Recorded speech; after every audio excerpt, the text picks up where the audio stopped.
नमस्कार दर्शकों, मैं हूं शिवम तिवारी और आप देख रहे हैं द राजधानी टीवी। आज की बड़ी खबर, कल लोकसभा चुनाव की तारीखों का ऐलान करेगा इलेक्शन कमीशन ऑफ इंडिया। कुछ राज्यों के विधानसभा चुनाव भी होंगे घोषित। आगामी लोकसभा चुनाव की तारीखों का ऐलान, भारी असमंजस आखिरकार खत्म हो गया है। चुनाव आयोग ने तारीखों के ऐलान के लिए कल यानी 16 मार्च को प्रेस कॉन्फ्रेंस करेगा।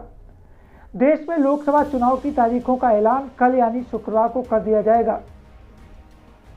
इसके साथ ही कुछ राज्यों में विधानसभा चुनाव की घोषणा भी की जाएगी।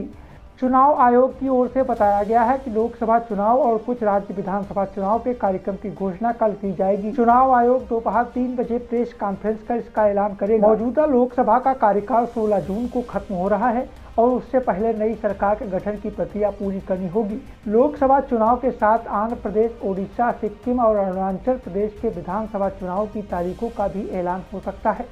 इसके साथ ही जम्मू कश्मीर में चुनाव होंगे या नहीं, यह भी कल साफ हो जाएगा। चुनाव की तारीखों के ऐलान को इलेक्शन कमीशन ऑफ इंडिया के सोशल मीडिया प्लेटफॉर्म पर लाइव स्ट्रीम किया जाएगा। 2019 में 10 मार्च को हुआ था चुनाव का ऐलान। पिछली बार लोकसभा चुनाव की तारीखों का ऐलान 10 मार्च 2019 को हुआ था।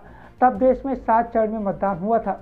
11 अप्रैल को पहले दौर का मतदान हुआ था, जबकि 19 मई को 7वें यानी आखिरी दौर की वोटिंग हुई थी। वोटों की गिनती 23 मई को हुई थी। 2019 में कैसे थे नतीजे?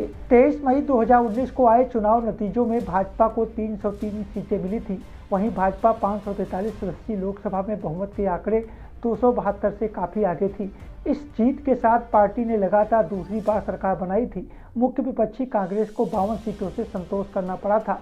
वहीं द्रविड़ मुन्नेड़ कंगड़म डीएमके को 24 सीटें मिली थी। वाईएसआरसीपी और टीएमसी को 22 सीटें जीतने में सफल रही थी।